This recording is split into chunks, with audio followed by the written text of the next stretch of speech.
Today's topic is English Literature, Chapter 12, The Sheep. This is a poem, and today we are going to study about it.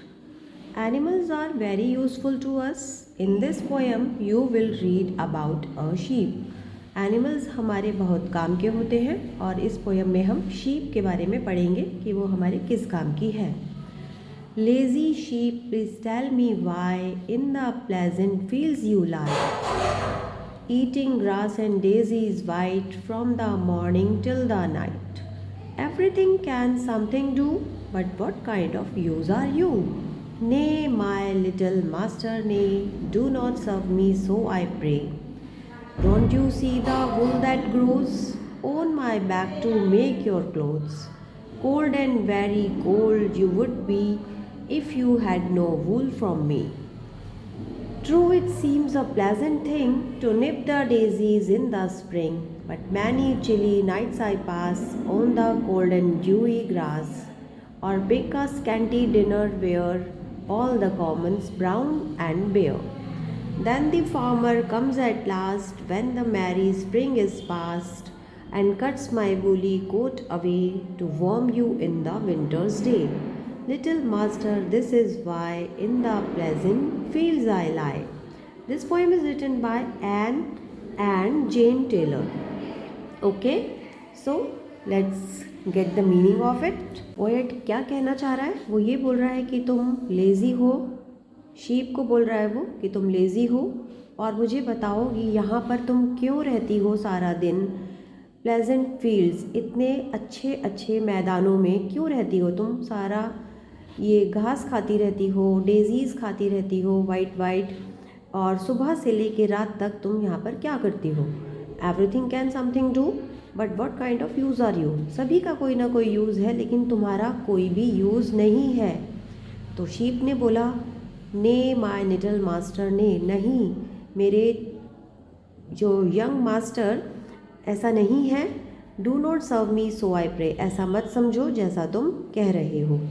Don't you see the wool that grows, क्या तुम नहीं देखते कि मेरे ऊपर जो ये वूल आ रही है और मेरी बैक पे जो ये वूल है, इससे तुम्हारे कपड़े बनते हैं. ठंड हो, बहुत ज़्यादा ठंड होती है, तब तुम्हारे मेरे ये कपड़े काम आते हैं, तुम्हें गर्म रखते हैं. अगर आपको ये वूल नहीं मिलेगी तो फिर इतनी ठंड में तुम कैसे रहोगे. तो फिर ऑथर ने बोला, true, it seems a pleasant thing. हाँ सही, तुमने सही कहा, ये कुछ अच्छा लग रहा है कि तुम इसीलिए ये डेजीज़ खाती हो इतनी ठंडी रातों में. फिर उसके बाद उसने बोला कि शीप ने कि जो ठंडी ठंडी रातें होती हैं जो मैं यहाँ पे गुजारती हूँ इतनी ठंड में, और ड्यूई ग्रास, गीली गीली घास पर, और मुझे कुछ थोड़ा सा ही डिनर मिलता है. स्कैंटी मतलब थोड़ा डिनर मिलता है मुझे खाने के लिए. एंड मुझे इतनी ठंड में यहाँ रहना पड़ता है. देन और उसके बाद क्या होता है, फिर मेरे ऊपर जब ये ब्राउन कलर के जो ये वुल आ जाती है, तब द फार्मर कम्स, फिर फार्मर आते हैं और मेरे ऊपर से ये सारा वूली कोट को कट कर लेते हैं. जब स्प्रिंग का मौसम चला जाता है तब फार्मर्स मेरी ये वूल को कट कर लेते हैं और आप लोगों को इतनी ठंड में गर्म रखने के लिए. लिटिल मास्टर, इसीलिए मैं इन मैदानों में, इतने खुशनुमा मैदानों में रहती हूँ सारा दिन और रात तक. ठीक है, आपको समझ में आया. और ये पोएम किसने लिखी थी? Ann and Jane Taylor. Let's see the word meanings. आप ये वर्ड मीनिंग्स करिए, खुद से रीड करिए, इनका मीनिंग समझिए, और इसके बाद है complete the following lines. Poem में से आपको ये कंप्लीट करनी है. राइमिंग वर्ड्स है last, past, away, day, thing, spring, grass, pass. Then question number 1. What is the poet's complaint about the sheep? In the poem The Sheep by Anne and Jane Taylor, the author complains regarding the purpose of the sheep existence and idle behavior in the fields.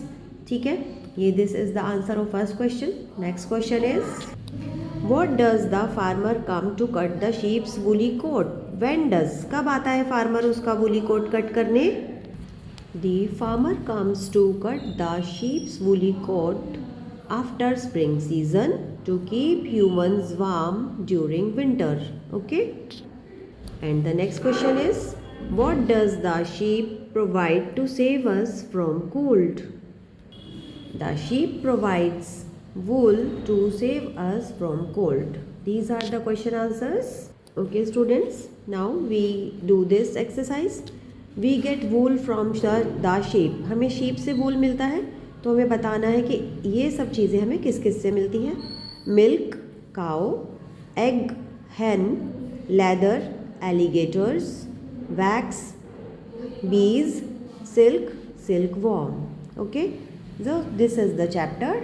Do yourself and read the poem and learn this poem. Thank you.